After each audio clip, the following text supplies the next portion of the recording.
Hello दोस्तों, नमस्कार। मैं शिवराज मैथ्स पे आप सभी का स्वागत करता हूं। उम्मीद करता हूं आप लोग स्वस्थ होंगे और आपकी तैयारी बहुत ही अच्छी तरीके से चल रही होगी।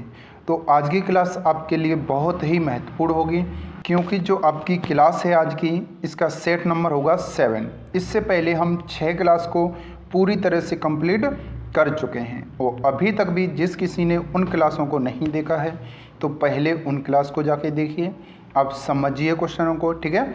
और ये जो आपकी क्लास है प्रीवियस ईयर पेपर 2 दिसंबर 2021 का शिफ्ट नंबर फर्स्ट का पेपर है, ठीक है। ध्यान से समझते हुए चलना है बेटा, क्योंकि आगे जो आपकी क्लास चलेगी वो 8 बजे डेली क्लास चलेगी और आपको 20 में 20 अंक लेकर के आने हैं एसएससी जीडी में।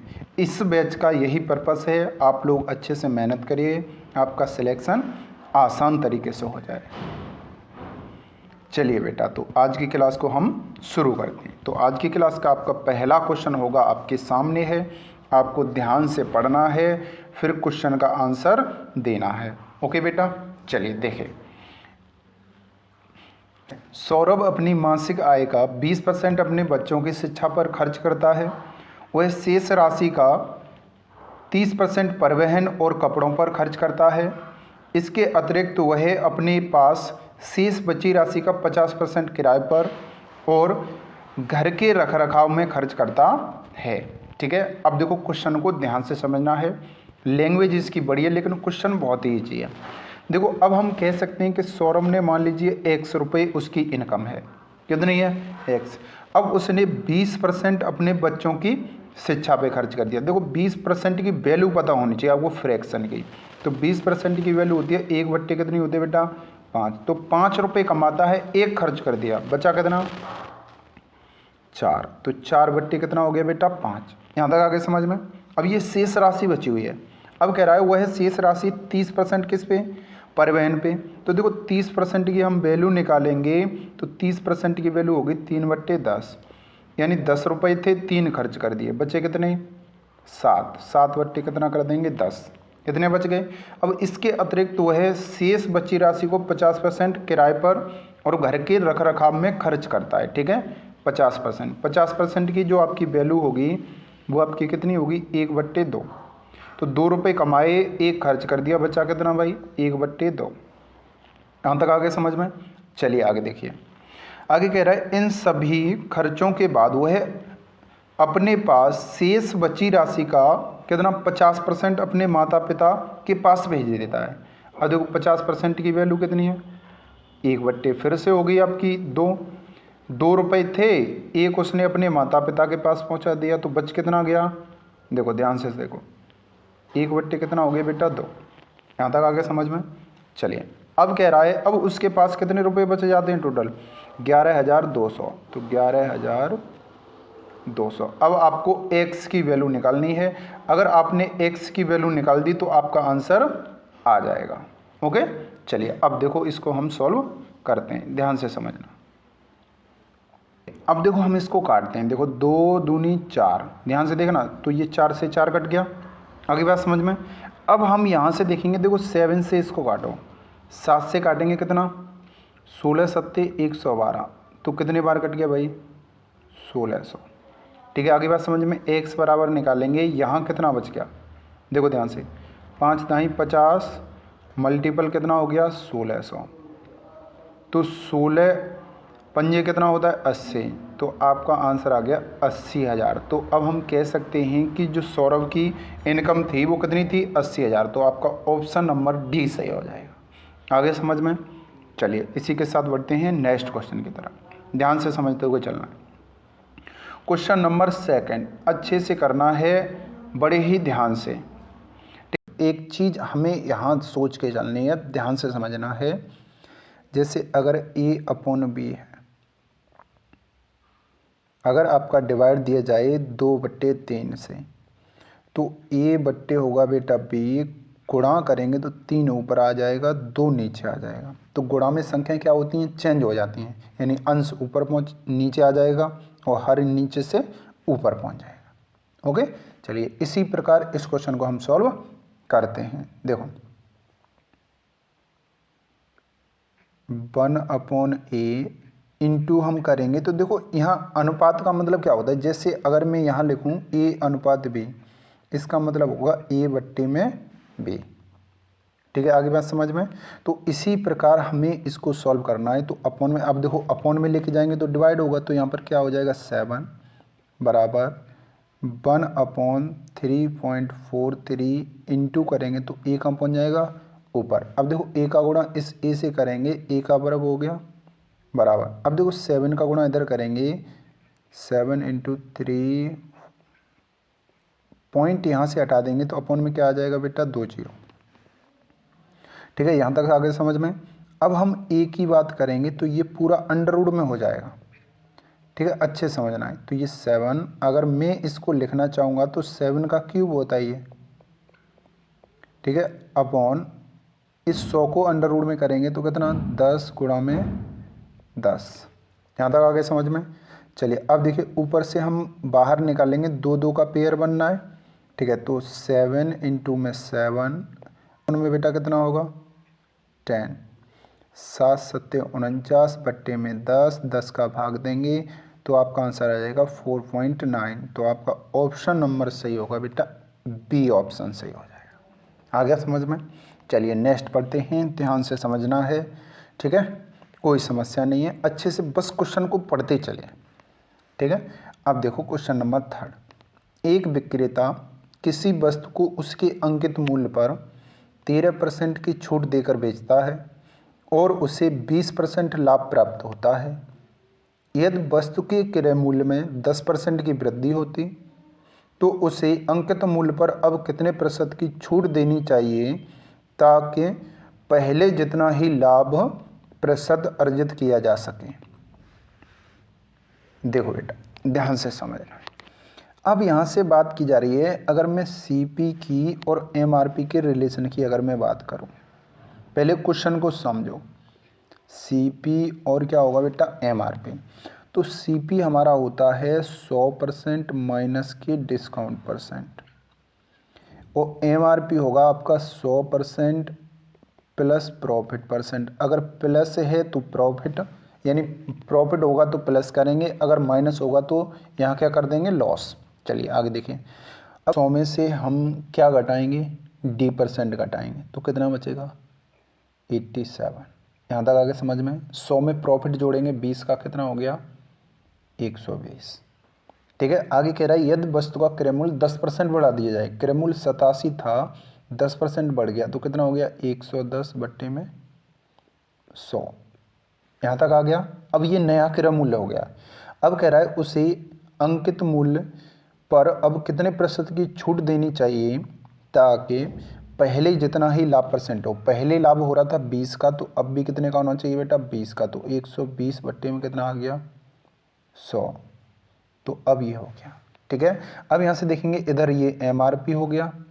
ठीक है, समझते हुए चलना है। ठीक है बेटा, अब देखो इस 120 से ये 120 कट गया, इस 0 से ये वाला 0 कट गया। अब यहाँ से 11 का गुणा 87 में करेंगे, 11 7 77, 11 8 88, 88 और 7 कितना हो गया 95। कितना हो गया 95 हो गया। अब देखो यहाँ 10 और ये 100, तो इधर पहुँच जाएगा कितना 1000। अब हम कह सकते हैं 1000 रुपये का एमआरपी था, कितने में वस्तु को बेच दिया भाई। देखो ध्यान से, अब ये एसपी निकल के आ गया, कितने में बेचा 957 में। तो छूट कितने की मिल गई 43 की। अब देखो 43 की छूट मिल रही है 1000 पे, तो 100 पे कितने। तो 0 से ये वाले 2 0 खत्म, तो आपका आंसर आ जाएगा 4.3% की क्या दे दी छूट दे दी। तो आपका ऑप्शन नंबर सही हो जाएगा बेटा बी ऑप्शन। ओके, डन हो गया। चलिए इसी के साथ नेक्स्ट क्वेश्चन को पढ़ते हैं। ध्यान से समझना है, अच्छे से पढ़ते हुए समझते हुए आराम आराम धीमे धीमे चलेंगे। ओके बेटा। क्वेश्चन नंबर 4 अच्छे से समझो। क्वेश्चन नंबर 4 की बात कर रहा है, एक निश्चित संख्या में लड्डू कितने 10 20 और 25, ठीक है, बच्चों के बीच बराबर वितरित किए जा सकते हैं। लेकिन अगर 27 बच्चे हैं और उन्हें बराबर लड्डू देने पर 3 लड्डू क्या बचते हैं, शेष बचते हैं। तो ठीक है, लड्डुओं की क्या बतानी है आपको, न्यूनतम संख्या बतानी है। तो देखो सबसे पहले क्या करोगे, आप एलसीएम ले लो, बराबर बटने तो भाग पूरा पूरा जाना चाहिए। तो एलसीएम लेंगे 25 का और 20 का और 10 का, तो कितना आ गया 100। तो सबसे पहले तो आपका 100 का भाग पूरा पूरा जाना चाहिए। ठीक है, देखो 100 का ऑप्शन देखो सब में जा रहा है भाग, तो अब यहाँ तक क्लियर हुआ।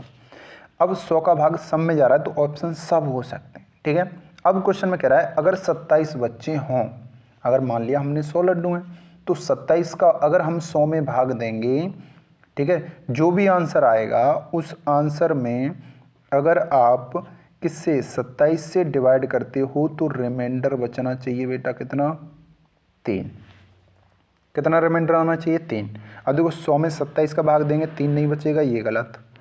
ठीक है, ऑप्शन से हमें काटना है, ध्यान से समझना, ये कैसा हो गया, गलत हो गया। अब 200 में 27 का भाग देंगे तो इसमें भी आपका 3 नहीं बचेगा। अब जब 400 में हम 27 का भाग देंगे, 27 एकम 27, ठीक है, बच गया 13, 130 हो गया। ठीक है, 130 ये भी नहीं आ रहा है, इसमें भी नहीं होगा। अब देखो 300 में अगर हम भाग देते हैं आपका 27 से, ठीक है, ध्यान से समझना, ये एक तो कट जाएगा। ठीक है, अब भाग देंगे हम 300 से तो कितने बार जाएगा, ध्यान से देखो 27 एकम 27। ठीक है, भाग देना नहीं आपको, डायरेक्ट करना है। यहाँ से 3 0, फिर से एक बार चला गया तो फिर से 27 आ गया, तो रिमाइंडर 3 बच गया भाई। रिमाइंडर कितना आ गया, 3। तो 3 शेष बच रहे हैं ना। ठीक है, तो आपका ऑप्शन नंबर सही हो जाएगा से। आ गया समझ में। चलो नेक्स्ट क्वेश्चन, क्वेश्चन नंबर आपका होगा 5। ध्यान से समझना है, अच्छे से क्वेश्चन को सॉल्व करना है। ओके बेटा, देखिए अब ये हमारा क्वेश्चन है टाइम एंड डिस्टेंस का। चलिए इसको एक बार समझते हैं। जैसे एक कोई व्यक्ति है, ठीक है, समझते हैं हल्का सा फिर करते हैं। जैसे एक व्यक्ति है 5 किलोमीटर प्रति घंटे की चाल से जाता है, ठीक है, एक दूसरा व्यक्ति 6 किलोमीटर प्रति घंटे की चाल से जाता है, दूरी समान है, तो समान करेंगे तो दोनों का एलसीएम लेंगे, कितना आ जाएगा 30। तो उनको 30 किलोमीटर की दूरी तय करनी है, तो 5 की स्पीड से जाएगा 1 घंटे में 5 किलोमीटर, तो 30 किलोमीटर जाने में उसको 6 घंटे लगेंगे। अगर 6 की स्पीड से जाएगा तो कितने घंटे लगेंगे, 5 घंटे। तो ये आपका टाइम निकल के आ गया और ये आ गई आपकी स्पीड। ठीक है, जब दूरी समान होगी, जब डिस्टेंस कैसी होगी, समान होगी, ठीक है, तो समय का अनुपात, ठीक है, चाल के अनुपात का कैसा होता है, अपोजिट होता है, विपरीत होता है। यहाँ तक बात समझ में आ गई। ठीक है, अगर मैं यहाँ लिख के चलूँ, ध्यान से देखो, जैसे 2:3 मान लीजिए, ये हमारा क्या है, चाल का अनुपात है, तो टाइम का जो रेशियो होगा वो टाइम का रेशियो कितना होगा, 3:2, यानी एक दूसरे के कैसे होंगे, अपोजिट होंगे। ओके बेटा, चलिए अब इसी के साथ क्वेश्चन को हमें सॉल्व करना है।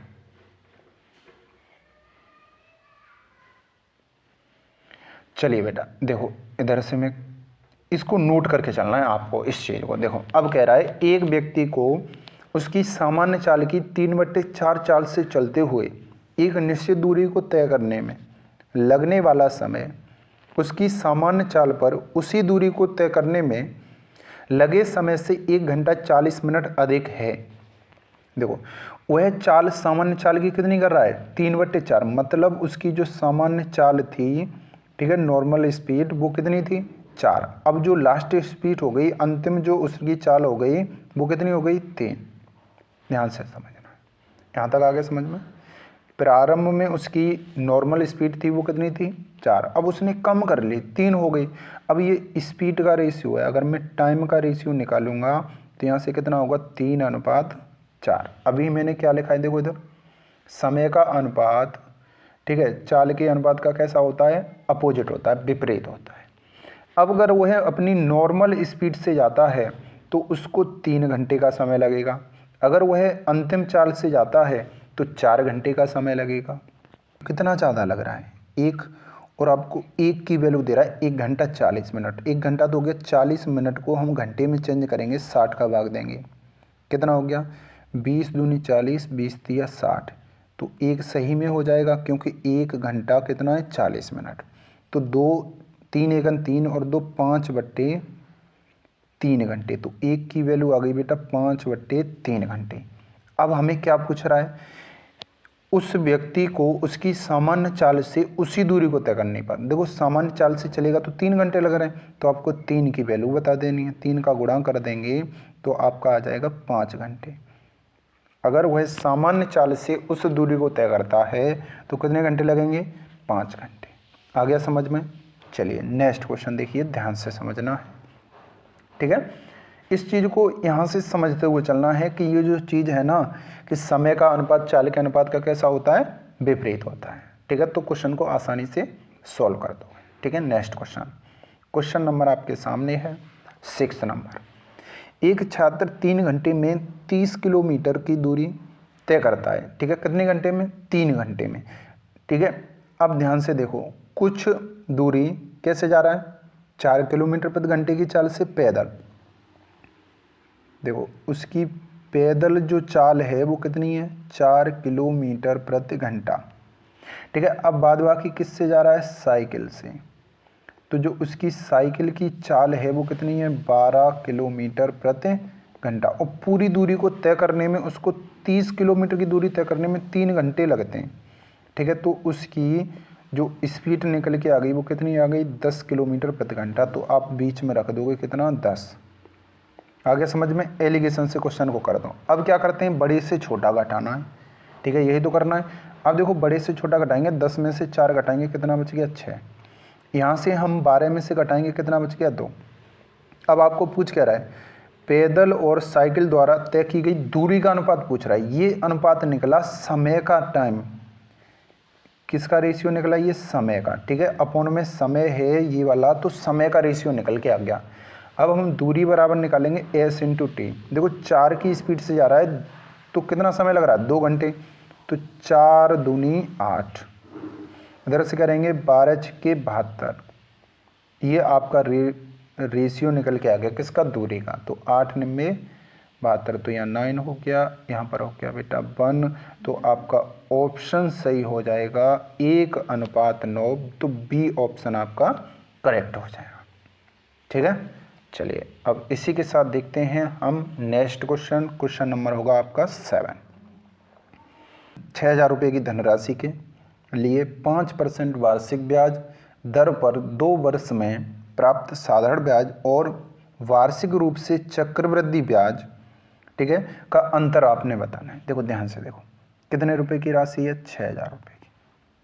अच्छे समझना है, 2 वर्ष है, पहला और ये दूसरा, ठीक है। अभी मैं डायरेक्ट भी बता दूंगा, पहले ऐसे समझो। अब देखो 5% की अगर हम रेट की बात करते हैं तो 5% की रेट होगी बेटा 1/20।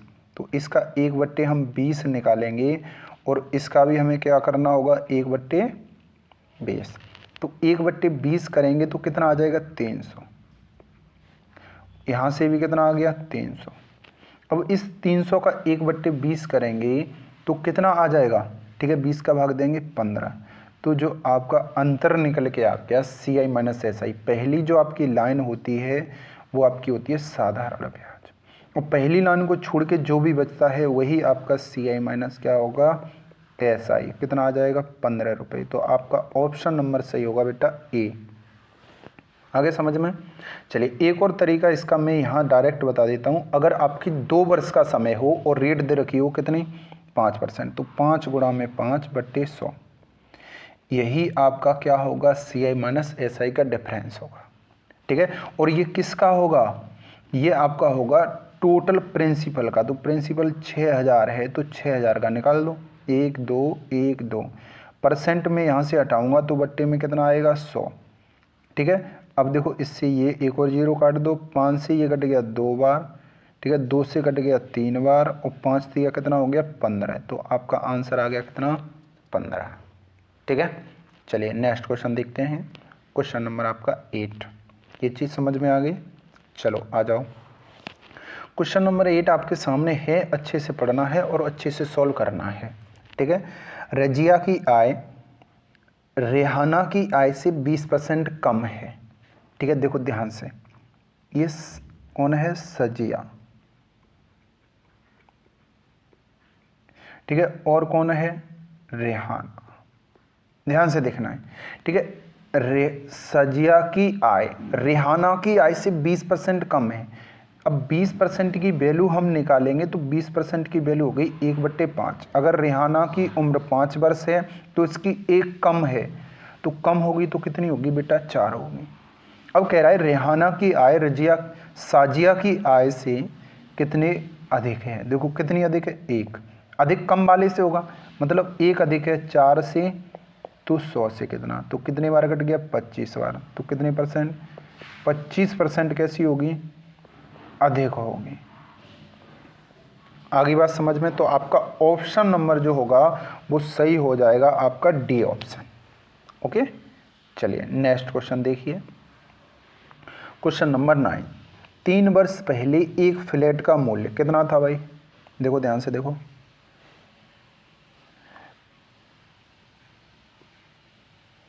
1 2 3 4 5, ठीक है, इकाई, दहाई, सैकड़ा, हजार, 10,000, लाख, 10 लाख, यानी 65 लाख रुपए था।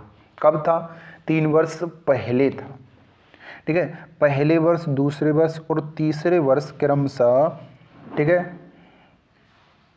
5%, 4%, 3% दर ह्रासित होती है। ह्रासित का मतलब होता है कमी हो रही है, डिक्रीज हो रहा है उस चीज़ का, ठीक है। तो पहले 4% का डिक्रीज हुआ, यानी 5% का पहले वर्ष, तो 5 का हुआ तो कितना रह गया, 95 बट्टे में 100। ध्यान से समझना है।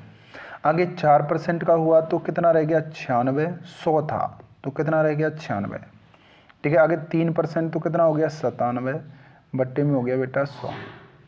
यहाँ तक समझ में आ गया। चलिए अब देखते हैं इस क्वेश्चन को अगर हम सॉल्व करेंगे, 1 2 3 4, 1 2 3 4, एक और रह गया तो इसको एक और काट दो, ठीक है। अब देखो हम 5 से काटेंगे, इसको काट दो 13 बार, और ये 5 से कट गया बेटा 2 बार, और 2 से हम इसको काट देंगे 96 को, कितनी बार कट गया, 48 बार। यहाँ तक आ गया समझ में। चलिए अब सॉल्व करते हैं, 13 गुणा में 95, ठीक है, गुणा में 48, गुणा में कितना, 97। तो देखो अब देखो पीछे जीरो बन रहा है या नहीं बन रहा है। जीरो देखो सबसे पहले इकाई के अंक से ही क्वेश्चन निकाल सकते हो। अब यहाँ से देखेंगे जीरो बनेगा या नहीं बनेगा। जीरो बनता है 5 और 2 के मल्टीपल से, तो 5 का मल्टीपल और 2 का मल्टीपल है या नहीं है। देखो 19 पंजे 95, अगर मैं इसको गुणा करूँगा तो देखो यहाँ से 2 गुणा में 24 मिल जाएगा। ध्यान से समझना है, 97। 5 का मैं 2 में गुणा करूँगा तो कितना आ जाएगा, 10 आ जाएगा, तो एक जीरो बाद में आएगा। तो इसमें जीरो नहीं है, इसमें जीरो नहीं है, 2 ऑप्शन तो आपके कैसे हो गए, खत्म हो गए, ठीक है। अब देखते हैं इकाई का अंक, यहाँ 3 है, यहाँ 9 है, यहाँ 4 है और यहाँ 7 है। अब ये 2 तो हमने खत्म कर दिए जीरो में। देखिए अब इस 3 का मल्टीपल करेंगे 9 से, तो 9 3 27 का 7 हो गया। अब 7 का मल्टीपल करेंगे 8 से, ठीक है, 7 चौके 28, 8 हो गया। इकाई अंक देखना है बस। अब 8 का गुणा करेंगे किससे, 7 से, 8 सत्ते 56, तो इकाई का अंक बाद में 6 आना चाहिए। देखो 2 ऑप्शन बचे थे, इसमें 6 नहीं है, सिर्फ 6 किसमें है, सी ऑप्शन में। तो आपका आंसर होगा कितना, सी ऑप्शन आपका सही हो जाएगा। आगे बात समझ में। चलिए अगर आप बोलोगे सर ऐसा अगर ऑप्शन सब में 6 6 आ जाए, तो ऐसा नहीं होगा बेटा। इतना बड़ा गुणा करने को दिया है तो बड़ा गुणा थोड़ी करना है, ठीक है। इतना किसके पास टाइम रखा है जो इतना बड़ा गुणा करे, ठीक है। उसी अनुसार आपके ऑप्शन आएंगे। ओके, चलो बेटा अगला क्वेश्चन है आपका 10 नंबर, और 10 नंबर को हमें बड़े ही ध्यान से समझना है। देखें, ए और बी एक साथ काम करके किसी कार्य को 30 दिन में पूरा कर देते हैं, ठीक है। ए और बी, ध्यान से देखो, ए प्लस बी कितने दिन में कर रहे हैं, 30 दिन में। ओके, ए अकेला उसी काम को, ए अकेला कितने दिन में करता है, 50 दिन में पूरा कर सकता है। तो बी अकेला उस काम को कितने दिन में पूरा करेगा। अब एक चीज़ यहाँ से समझो, अब हमें बी का काम निकाल रहा है, पूछ रहा है, तो अब हमें बी की क्षमता पता होनी चाहिए। तो बी की क्षमता हम निकालेंगे तो सबसे पहले तो आपने क्या करना है, इसका एलसीएम ले लो दोनों का। तो आपका एलसीएम आएगा 150, ये 5 बार गया, कितनी बार? 3 बार गया। आगे समझ में? चलिए अब देखेंगे कि ए की जो क्षमता निकल के आ गई वो कितनी आ गई? 3। और ए और बी की दोनों को मिला के कितनी है? 5। ठीक है, तो देखो ए की वैल्यू 3, अगर हम बी की वैल्यू कितनी रखेंगे जोड़ के 5 हो जाए तो 2 होगी। तो बी की जो आपकी क्षमता निकल के आ गई बेटा 2, और काम करना कितना है? 150, 2 की स्पीड से। तो कितने दिन लगेंगे? 75 दिन। तो आपका आंसर होगा 75 डेज। कंप्लीट हो गया। ठीक है, टाइम एंड वर्क का क्वेश्चन है, एक क्वेश्चन आपका पूछा जाता है। ठीक है, अच्छे से समझना है।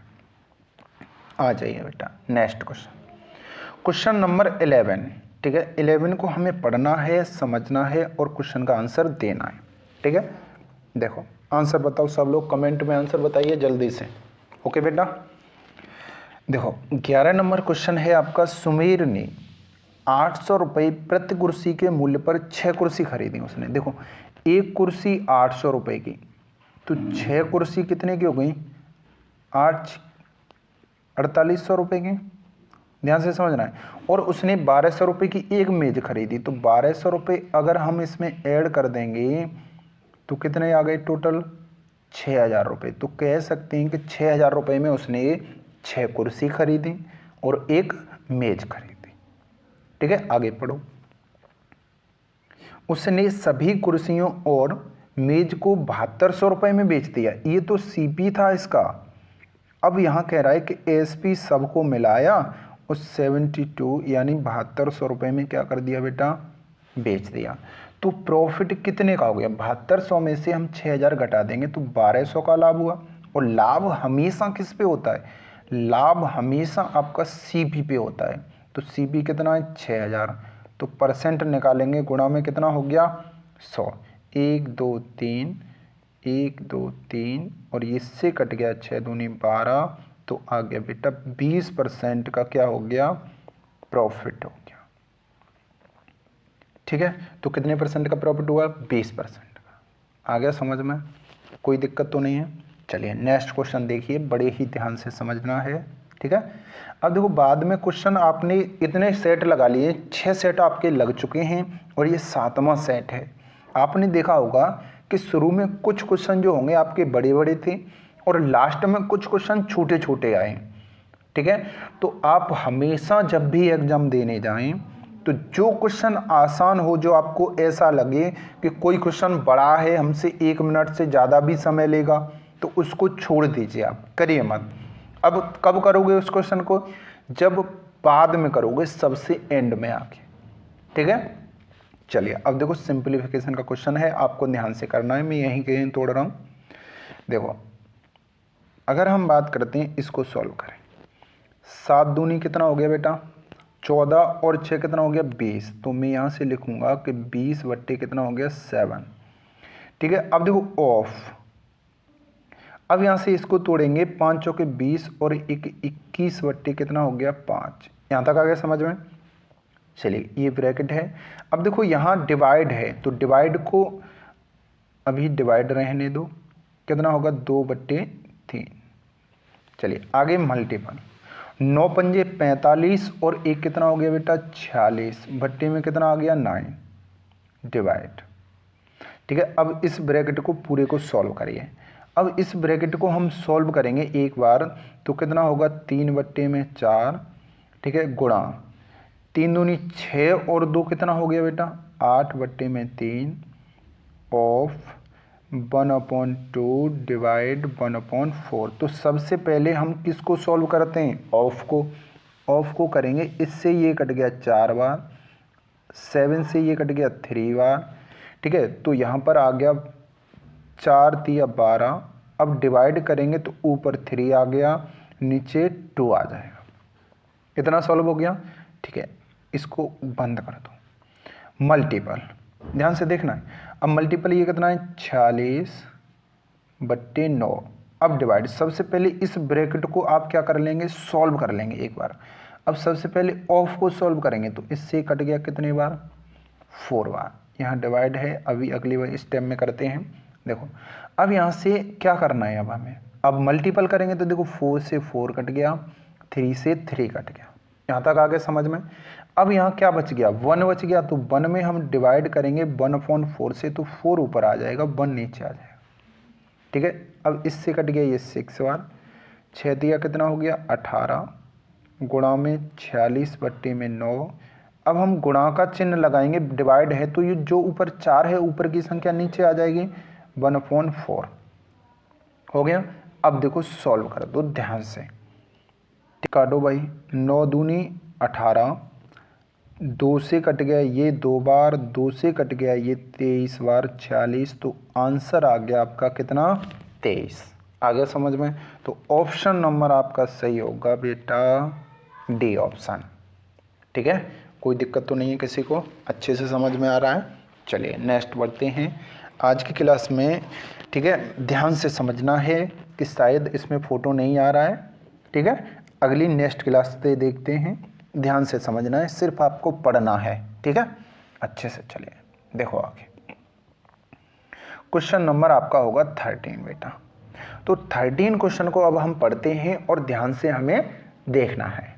देखो, अमित ने विमल को एक अलमारी बेची और 10% का लाभ प्राप्त किया। विमल ने वही अलमारी किसको बेच दी? चेतन को। उसने भी 10% का लाभ ले लिया। यदि चेतन ने अलमारी को 14,520 रुपये में खरीदा तो अमित ने उसको कितने रुपए में खरीदा था? ध्यान से देखो, अमित ने, हमने मान लिया ए रुपए में अलमारी को खरीदा था। ठीक है, कितने में खरीदा? ए रुपए में। 10 का लाभ ले लिया तो कितने में बेच दिया? 11/10। अब आप कहोगे सर 11/10 कैसे कर देते हो? आपको पता है ना कि 10% की वैल्यू क्या होती है, बताओ?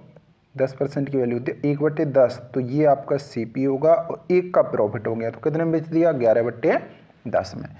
अब क्या हुआ कि चेतन ने भी 11/10 का लाभ लिया, बेच दिया, और कितने में बेच दिया? 14,520 में। अब आपको बता दूं, बस ए की वैल्यू निकालनी है। अब यहाँ से ए बराबर करेंगे तो 11 से काटो, 11 से ये कटेगा, 11 एकन 11, कितना बच गया भाई? 3, 11 तिया 33, 11 दूनी 22। फिर एक और 11 है, इससे काट दो, 11 एकन 11, 11 दूनी 22, कितना आ गया? 120।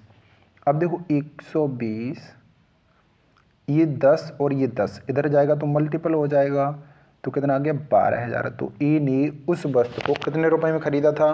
12,000 रुपये में। तो आपका ऑप्शन सही हो जाएगा बी ऑप्शन। ओके, आगे समझ में कोई समस्या तो नहीं है किसी को? चलिए नेक्स्ट क्वेश्चन देखते हैं, ध्यान से समझना है, अच्छे से समझते हुए चलना है। ओके बेटा, क्वेश्चन नंबर आपका होगा 14। 4 मित्रों ए, बी, सी और डी ने किसी व्यवसाय में क्रमशः, देखो सबसे पहले हम समझते हैं कि प्रॉफिट बराबर क्या होता है बेटा। अगर ये पार्टनरशिप का क्वेश्चन है, प्रॉफिट बराबर होता है आपका C इंटू में टी। ठीक है, ये लाभ बराबर, अगर मैं बात करूं तो लाभ बराबर होता है C का मतलब होता है कैपिटल यानी पूंजी गुणा में समय। ठीक है, अगर समय बराबर हो, ठीक है, समय कैसा हो? बराबर। जैसे ध्यान से देखो, जैसे अगर मैं आपको समझाऊं, यहाँ से ध्यान से देखना है कि जैसे कैपिटल C ले लो। ठीक है, C बराबर आपका दे रहा है कि 4:5 और समय टाइम भी दे रहा है आपका, यहाँ से मान लीजिए 2 वर्ष हैं और यहाँ भी 2 वर्ष के लिए लगाया। अच्छे से समझना है ध्यान से।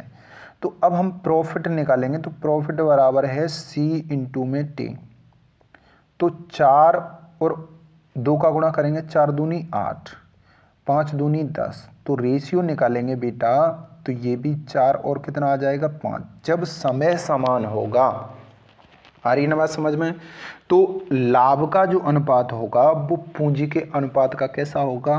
बराबर होगा, समान होगा। ओके, चलो बेटा अब हमें देखना है और क्वेश्चन को ध्यान से समझना है, अच्छे से आ जाइए। ठीक है, इतने में हो जाएगा आपका क्वेश्चन, ध्यान से देखो।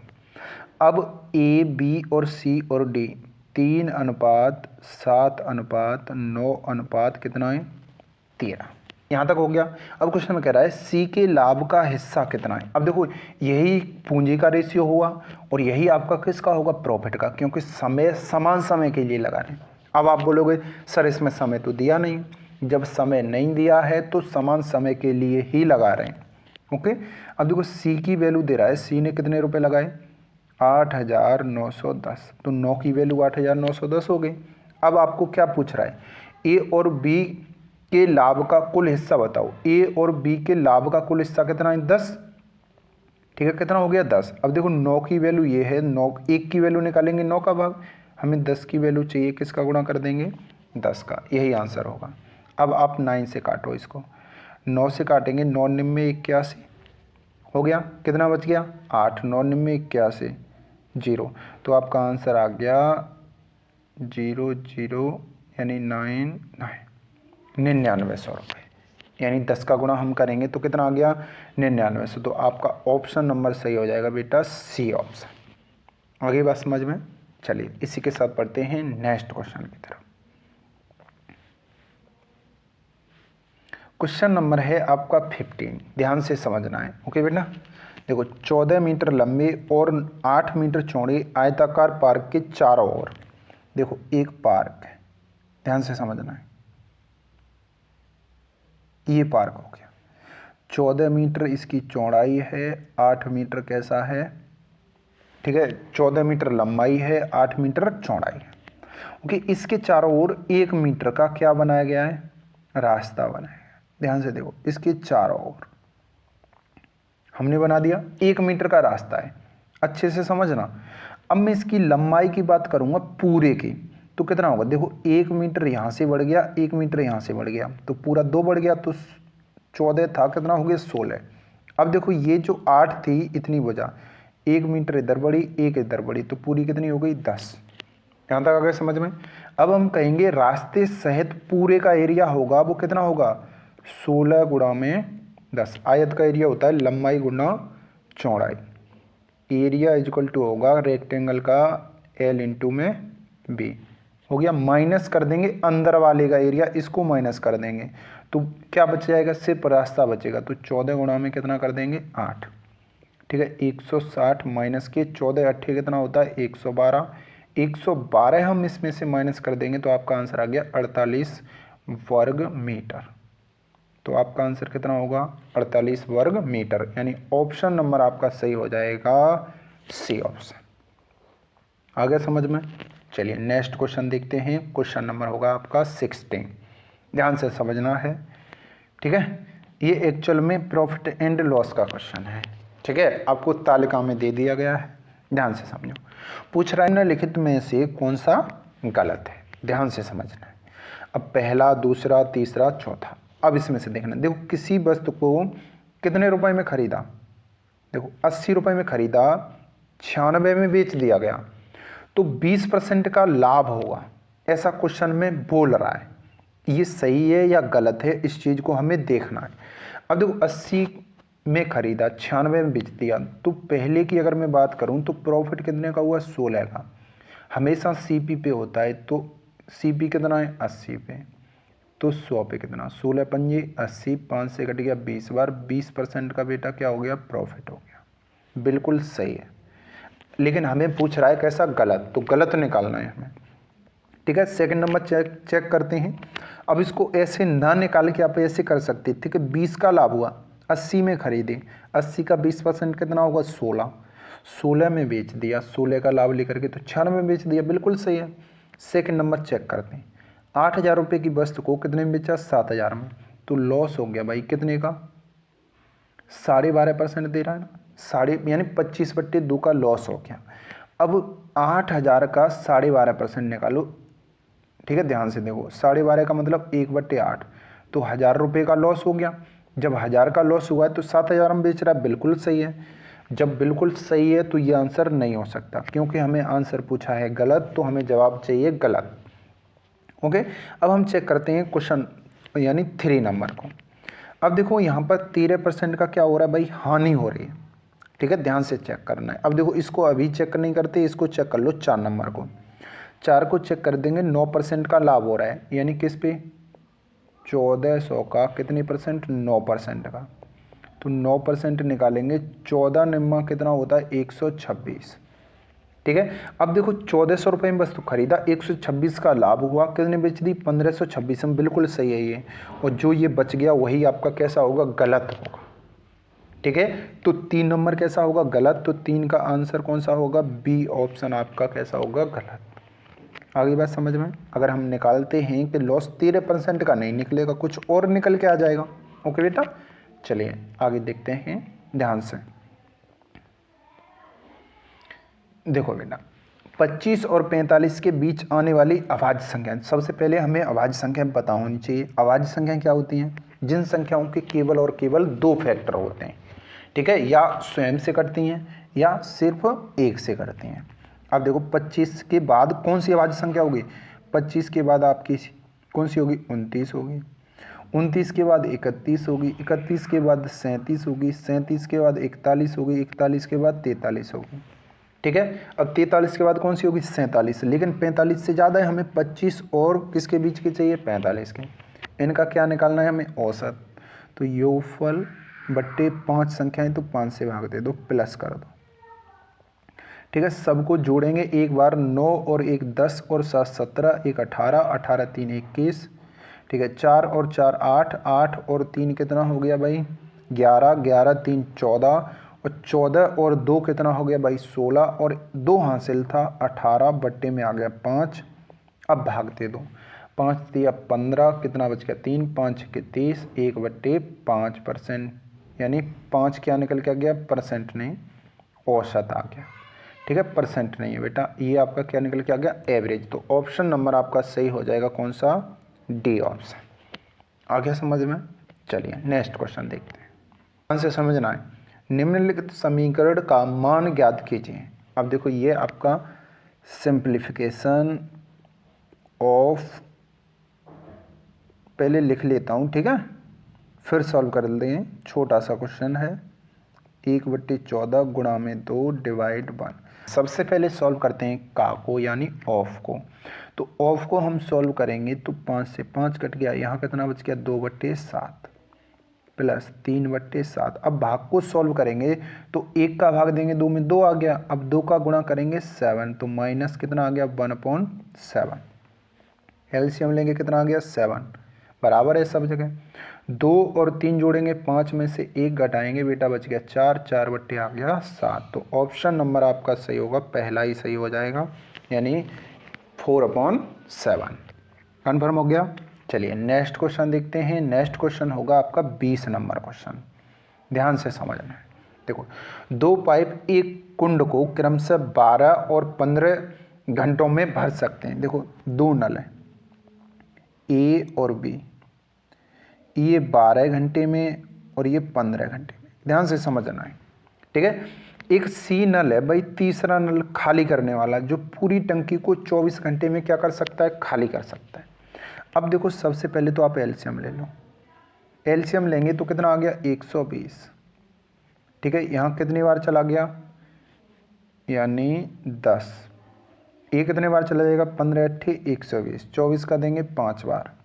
अब देखो, जो खाली करने वाला नल है वो माइनस, भरने वाला क्या होगा? प्लस होगा। आगे बात समझ में? आगे पढ़िए। यदि तीनों पाइप एक समय पर साथ खोल दिए जाते हैं तो कुंड भरने में कितना समय लगेगा? देखो ध्यान से देखो, तीनों एक साथ खोले जाएंगे तो ये 10 पानी भरेगा, ये 8 भरेगा, ये 5 खाली करेगा, तो तीनों मिलके 18 में से 5 घटा देंगे, कितना आ गया भाई? 13। 18 में से हमने 5 को क्या कर दिया? माइनस कर दिया, तो कितना आ गया? 13। यहाँ तक कन्फर्म हुआ। चलिए अब देखते हैं। अब 120 पानी को भरना है तो भाग देंगे 13 से। ठीक है, कितना होगा? 13 निम्मा कितना होता है? 117। बच गया कितना? 3, 3 बट्टे कितना हो गया? 13। ठीक है, 9 घंटे। ठीक है, 9 से ही 3/13 घंटे आ गया आंसर। लेकिन ऑप्शन में ऐसा नहीं है, तो ऑप्शन में दे रहा है 9 घंटे। अगर हम इस 3/13 को चेंज करेंगे मिनट में, तो 60 का गुणा करेंगे। जब 60 का गुणा करेंगे तो 6 तिया 18। ध्यान से देखो, कितना हो गया? 180। बट्टे में कितना आ गया? 13। 13 का भाग देंगे, 13 एकन 13, 5 बच गया।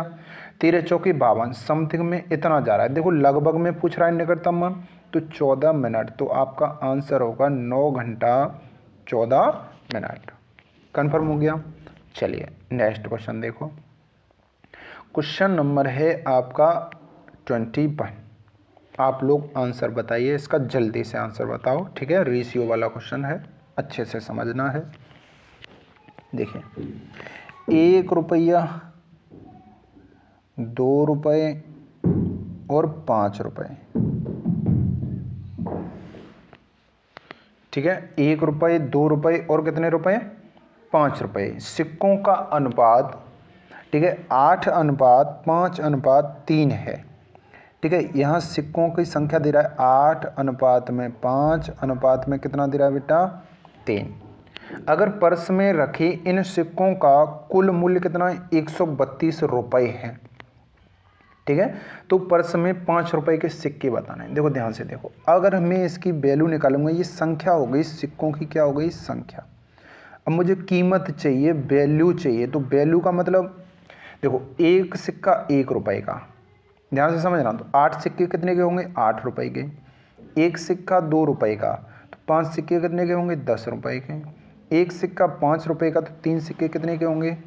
15 के। टोटल अगर हम जोड़ते हैं तो कितना होगा? 25 और 8 33।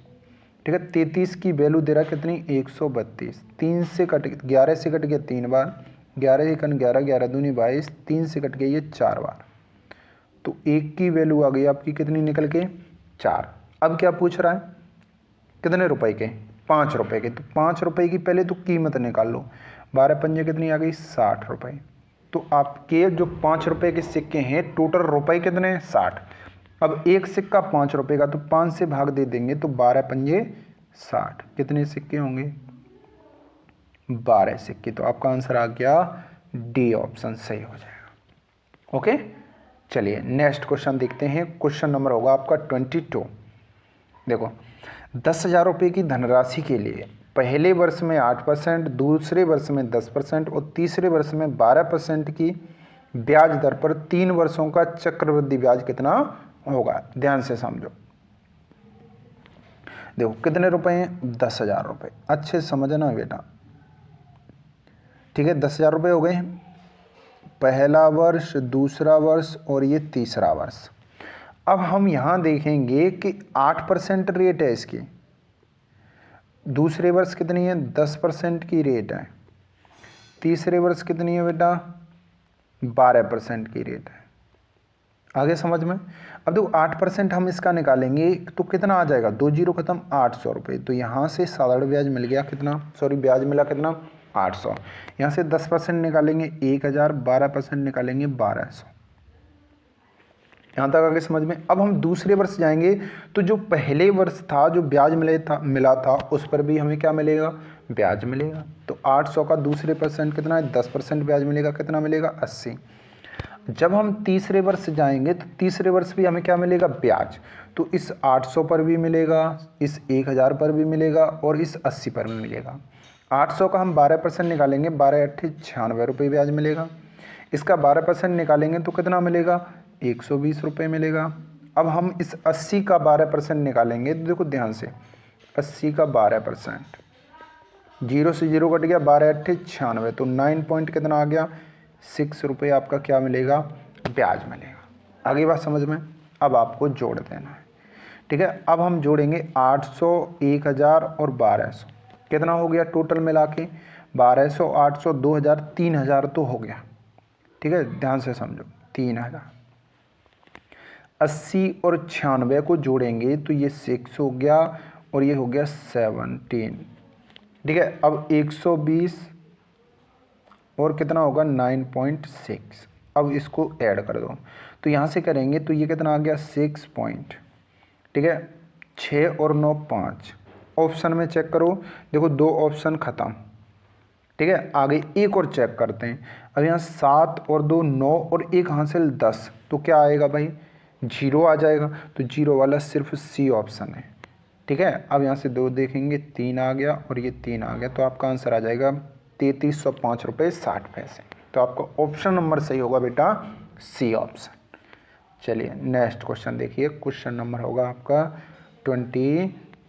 चलो बेटा देखो, क्वेश्चन नंबर 23, यानी 20%, 10% और 15% के। ठीक है, आपके तरीके बहुत हैं, अब मैं फ्रैक्शन से बताता हूँ इसको। 1/5, 1/10 और ये हो गया 3/20। ठीक है, 5 रुपये की वस्तु थी, 1 की छूट मिल गई, कितने बेच दिया? 4 में। यहाँ तक कन्फर्म हो गया? ठीक है। अब 10 रुपये की वस्तु थी, 1 की छूट मिल गई, 9 बेच दिया। 20 रुपये की वस्तु थी, 3 की छूट मिल गई, कितने बेच दिया, 17 में। अब काट दो, 4 से ये कट गया कितने बार, 5 बार। काट भी सकते हैं आप, ठीक है। अब यहाँ से करेंगे 5 पंजे 25, 250। यहाँ से करेंगे 17 निम्मा कितना होता है, 153। तो कितने की छूट मिल गई, ध्यान से देखो। अब देखो छूट हमें मिल रही है, अब हम माइनस कर देंगे तो कितने की छूट मिल गई भाई, 7, ठीक है। यहाँ 14 में से 5 गया, कितना बच गया भाई, 9, ठीक है। तो कितने की छूट मिल गई बेटा, 97 की। अब देखो 97 की हमें छूट मिल गई, तो कितने पर मिली है, देखो 250 पे, तो 100 पे कितनी, ठीक है। अब देखो 0 से 0 कट गया, 5 से कट गया 2 बार, 5 से कट गया 5 बार। यहाँ तक आ गया समझ में। चलिए ऊपर हम करेंगे 7 दूनी 14, 9 दूनी 18 और 1 19 बट्टे में 5। 5 का अगर हम डिवाइड करते हैं तो कितने बार जाएगा, 5 तिया 15, कितना बच गया, 4, 44 हो गया। 5 अट्ठे 40 पॉइंट, फिर से 4, 5 अट्ठे 40, ठीक है। तो 38.8% की क्या मिलेगी, ठीक है, समतुल्य छूट आ गई निकल के। कन्फर्म हो गया। चलिए इसी के साथ बढ़ते हैं नेक्स्ट क्वेश्चन। क्वेश्चन नंबर 24 है आपका, सेकंड लास्ट क्वेश्चन है, ध्यान से समझना है, ठीक है। और वीडियो को ज़्यादा से ज़्यादा शेयर करिए आप लोग, ऐसा नहीं है कि वीडियो को देखना नहीं है, ठीक है, देखते हुए चलना है। देखो 21 मीटर त्रिज्या वाली किसी वृत्ताकार पार्क का एक चक्कर, ठीक है, वर्गाकार पार्क के एक चक्कर के बराबर है। देखो एक वृत्त है ये, ध्यान से समझ, ठीक है। पीछे भी क्वेश्चन ये करा दिया है। एक ये आपका क्या हो गया, वृत्त हो गया, एक वर्ग हो गया। तो एक चक्कर की कैसा है, बराबर है। तो चक्कर का मतलब बाहर बाहर तो घूमोगे, मतलब इसकी परिधि क्या होती है, वृत्त की परिधि 2πr और इसकी परिधि होती है बेटा 4a, ठीक है। ये भुजा a, ये भी a और ये भी a और ये भी a, ठीक है। तो ये दोनों आपस में कैसे हैं, बराबर है, ऐसा बोल रहा है, ठीक है। तो वर्गाकार पार्क की भुजा की लंबाई बतानी है आपको। 2 बाई की वैल्यू 22/7, रेडियस दे रहा है 1, यानी इसकी त्रिज्या दे रहा है कितनी, 21 रेडियस।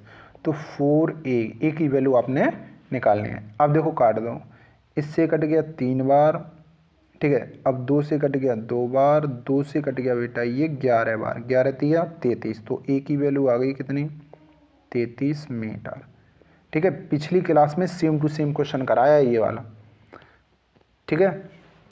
चलिए आगे देखते हैं। अगला जो क्वेश्चन होगा लास्ट क्वेश्चन है, ध्यान से समझते हुए चलना है, पढ़ना है और अच्छे से मेहनत करनी है, जिससे आपको कोई समस्या ना आए। देखो एक सबसे छोटी संख्या ज्ञात करें, जिसे 8, 9, 10 से विभाजित करने पर प्रत्येक में शेषफल कितना बचे, 1। देखो 8 हो गया, 9 हो गया, 10 हो गया, तो आपने एलसीएम निकालना है बस।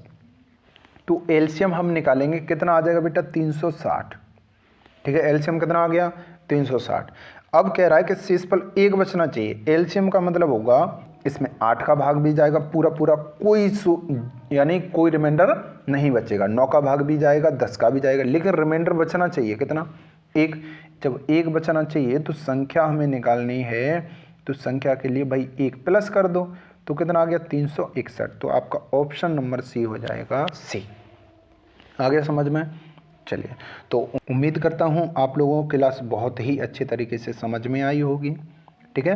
तो इसी के साथ आप बने रहिए, साथ में कोई भी समस्या नहीं आएगी। आप सेट की तैयारी करिए, आप पढ़िए, कॉपी पेन ले करके बैठिए, क्वेश्चनों को सॉल्व करिए, तभी आपकी प्रैक्टिस होगी। ओके बेटा, चलिए तो मिलते हैं नेक्स्ट क्लास में। बाय बाय, टेक केयर, धन्यवाद।